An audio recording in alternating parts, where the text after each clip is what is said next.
আসসালামু আলাইকুম। আশা করি সবাই ভালো আছেন। তো আজকে আমাদের যে আলোচনা সন্নিবেশ ও জৈব পদার্থ রসায়নের তৃতীয় লেকচার। তো প্রশ্নটা আছে রঙিন যৌগ গঠন। আচ্ছা, রঙিন যৌগ গঠন করার জন্য কিছু শর্ত প্রয়োজন। যেমন প্রথমে যে শর্তটা আছে অবস্থান্তর মৌল। অবস্থান্তর মৌল কাকে বলে এবং কিভাবে কি করে এগুলো আমরা গত লেকচারে দেখেছি। তো অবস্থান্তর মৌল কারা? যাদের ডি অরবিটালে সম্পূর্ণ থাকবে না। যেমন ডি অরবিটালে 1 থেকে 9 এর ভিতরে থাকবে ইলেকট্রন সংখ্যা। তো এগুলো মূলত অবস্থান্তর মৌল আমরা বলতে পারি। আবার ডি অরবিটালের বিভাজন দ্বিতীয় শর্ত। তো ডি অরবিটালের বিভাজনটা মানে কি? আমি যেটা বুঝাতে চাচ্ছি যে ডি অরবিটাল মূলত 5টা।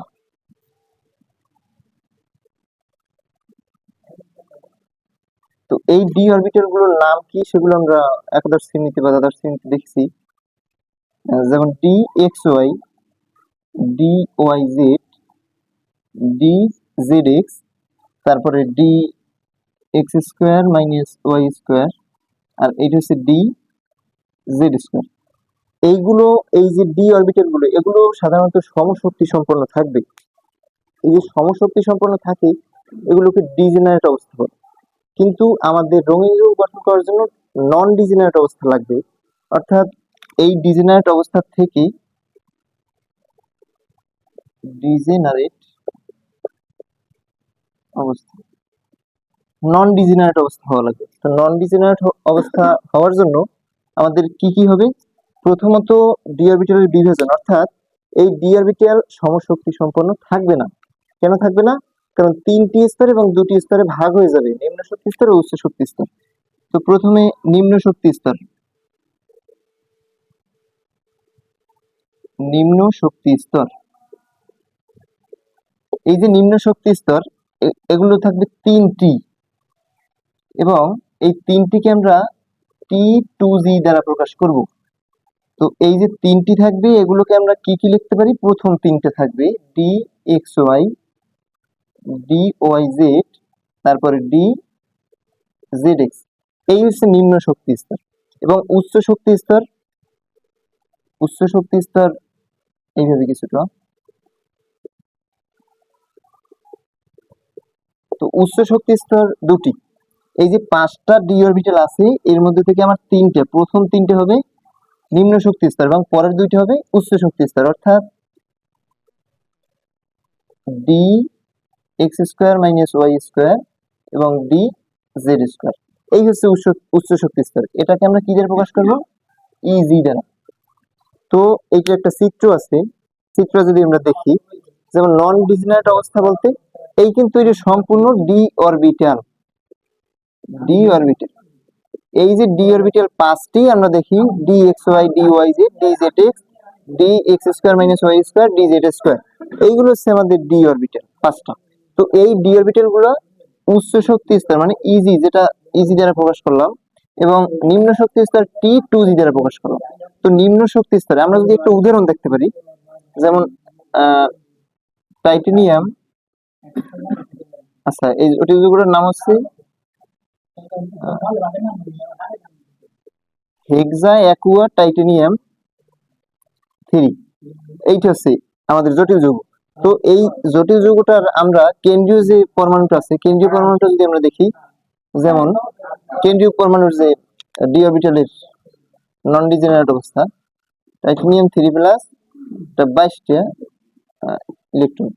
তো ইলেকট্রন বিন্যাস থেকে দেখি আর্গন, তারপরে 3D 4s। তো এই 18 আর এই জায়গায় দুটো থাকার কথা, একটা দুটো, এই হচ্ছে 22। তো 22 থেকে যেহেতু আমার 3 প্লাস আছে তার মানে হবে এটা 0 এবং 3D1। তো এভাবে যদি দেখি, এখন আমাদের যদি এইটা সাজাই, তো 3D1 এই একটা, এটা নিম্ন শক্তি স্তর আগে। তারপরে যখন কোনো মানে শেষ ইলেকট্রনটা কোনো আলো শোষণ করবে, তো এই আলো শোষণ করার পরে সে কি উচ্চ শক্তি স্তরে প্রবেশ করবে। উচ্চ শক্তি স্তর কোনগুলো? ইজি। আর নিম্ন শক্তি স্তর হচ্ছে T2G। তো এই নিম্ন শক্তি স্তরে আছে, এরপরে শক্তি শোষণ করবে, শোষণ করার পরে এটা উচ্চ শক্তি স্তরে প্রবেশ করবে, উচ্চ শক্তি স্তরে প্রবেশ করবে।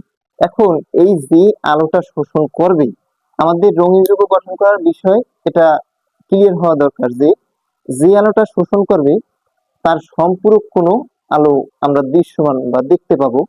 যেমন এই যে মার্কারের যে লাল আলোটা আমরা দেখতে পাচ্ছি, তার মানে এর সম্পূরক আলোটা আমাদের শোষিত হয়েছে।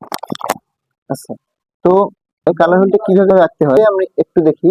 যেমন এই যে আমরা ইন্টারে বা একাদশ শ্রেণীতে পড়ছি যে বেনি আ সহ কলা, যে 7টি রং, তো সেখানে আসমানিটা আসলে কালার হুলে থাকবে না। তো আসমানি ক্রস, আর সবগুলো আমরা এভাবে মনে রাখতে পারবো, বেনি সহ কলা। তো বেনি কিভাবে আমরা একটু দেখি। বেনি, বেতে মানে বেগুনি, নিতে মানে নীল, এবং শতে সবুজ, হতে হলুদ, কতে কমলা, লতে লাল। মানে এইভাবে কালার হুইলটা আমরা রাখবো। তো 6টি কালার হবে, তার মাঝে মাঝে গ্যাপ থাকবে একটা। তো বেগুনি, আমরা জানি দৃশ্যমান আলোর তরঙ্গ দৈর্ঘ্য, দৃশ্যমান আলোর তরঙ্গ দৈর্ঘ্য, দৃশ্যমান আলোর তরঙ্গ দৈর্ঘ্য 380 থেকে 780 ন্যানোমিটার। তো এইটা অনেক বইতে লেখা থাকে 400 থেকে 700 ন্যানোমিটার। আচ্ছা, এখানে আমরা 380 থেকে 780 ন্যানোমিটারটাই গ্রহণযোগ্য বেশি মনে করছি, কারণ বেগুনি 380 থেকে শুরু, তারপরে এখানে 70 গ্যাপ আছে।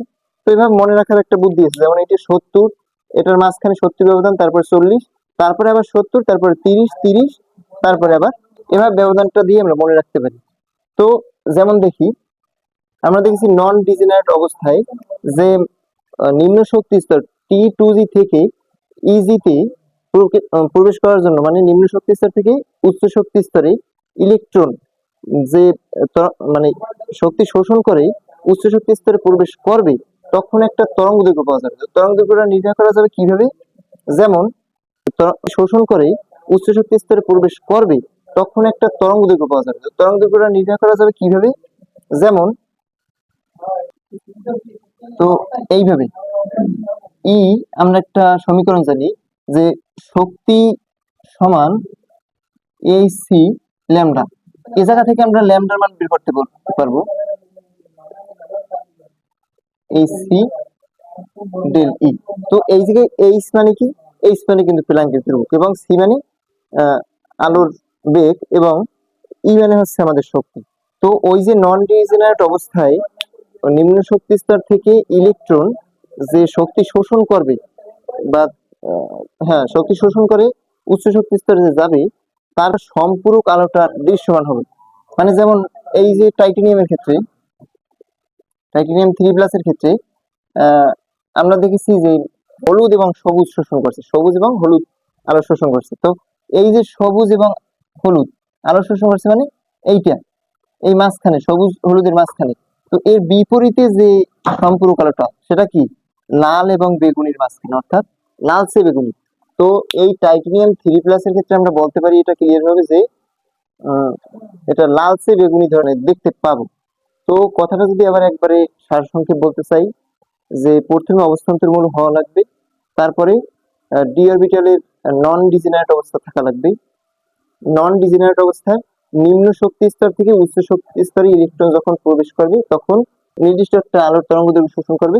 তখন তরঙ্গ দৈর্ঘ্য শোষণ করে যখন উচ্চ শক্তি স্তরে প্রবেশ করবে, তখন আমরা তার সম্পূরক আলো দেখতে পাবো। Thank you.